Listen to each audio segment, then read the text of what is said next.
When we plan for growth in our business planning process, remember the process is not just about where you are now, it's where we want the business to be in 3, in 5, or even 10 years. We think about the competitive advantages that your business will have, but we also need to think about money, don't we? So if we had unlimited budgets, unlimited amounts of money, the business would be very different from the position that you're in when you start your business. Oftentimes, when we start our businesses, we're robbing Peter to pay Paul. We're trying to get things off on a shoestring. We're trying to bootstrap. We're looking for funding. And all of those things are important.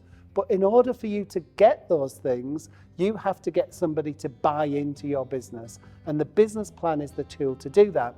And we have to talk finances. Now, don't groan, because I know this is the point where everybody groans.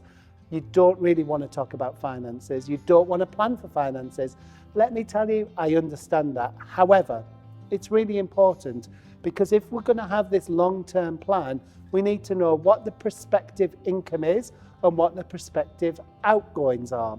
Very much as if you were running a business from your home. So, let me give you an example. I know that the best budgeters tend to be people in their own lives that budget every single week. So if they're going to do the shopping, they'll have a set amount of money, they'll know exactly what they're going to get, they'll have a list, they'll stick to the list, and they'll do it. That's budgeting in exactly the same way you need to budget in your business. So you need to know exactly what your outgoings are. How much are you going to spend on a weekly, on a monthly basis? How much money is going to come out of the business? Because then you're able to budget and reconcile how much you need to make, how much revenue do you need to make just to keep going. But, and here's something really important from a business planning process, don't just think about the bare minimum. How much do you need to survive to run this business? And do you need a salary? What sort of salary can that be? So many times I hear from people in the business planning process where they say, well, actually, I can do without my salary for 3 months, 6 months, 9 months, or 12 months. Wonderful. But really, running a business takes a lot of time and a lot of energy. Do you really not want to get paid for that? Because if you're in a job that is 40 hours a week, you would expect to be paid. Let me tell you, running a business takes over your whole life. So not only will it be 40 hours a week, it will be when you wake up, you'll dream about it, all of those things. Do you want to do that for free?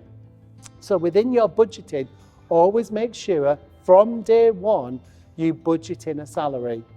Not only that, there's a word that you need to think about, profit.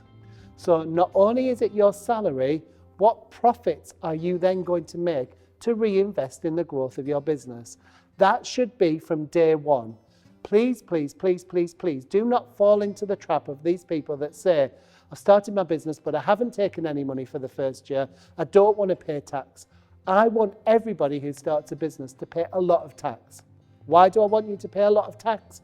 Because if you're paying a lot of tax, you're making a lot of profit. And that's where we want you to be. Successful, sustainable businesses. So when you're thinking about how much your revenue will be, think about not just your costs or the costs of your staff, think about the profit element as well. Profit is a really important part of starting a business because it makes you become sustainable so that you're here not just in 1 year, 3 years, 5 years, you're still here in 15 years. You've got choices then within your business. Any funder that is worth their salt will be interested in the profitability of your business. And if you can demonstrate that you've thought about that in this narrative way, they will be much more likely to fund you. So think about it within the narrative function. Think about it from your own point of view. Be realistic. How much do you need to take from your business and how much profit do you want at the end of the day? This isn't just about profit for you to take. This is about profit to invest into the business, to look at new tools and equipment, to look at growth, to look at new markets. If you don't have that within your business, you will not grow. You'll stay static. And we don't want that. We want you to grow, to build and be sustainable. So that all must be reflected within your business plan. Remember, we're setting targets for ourselves. So we're setting targets of where that's going to be. Monetary targets are really, really important.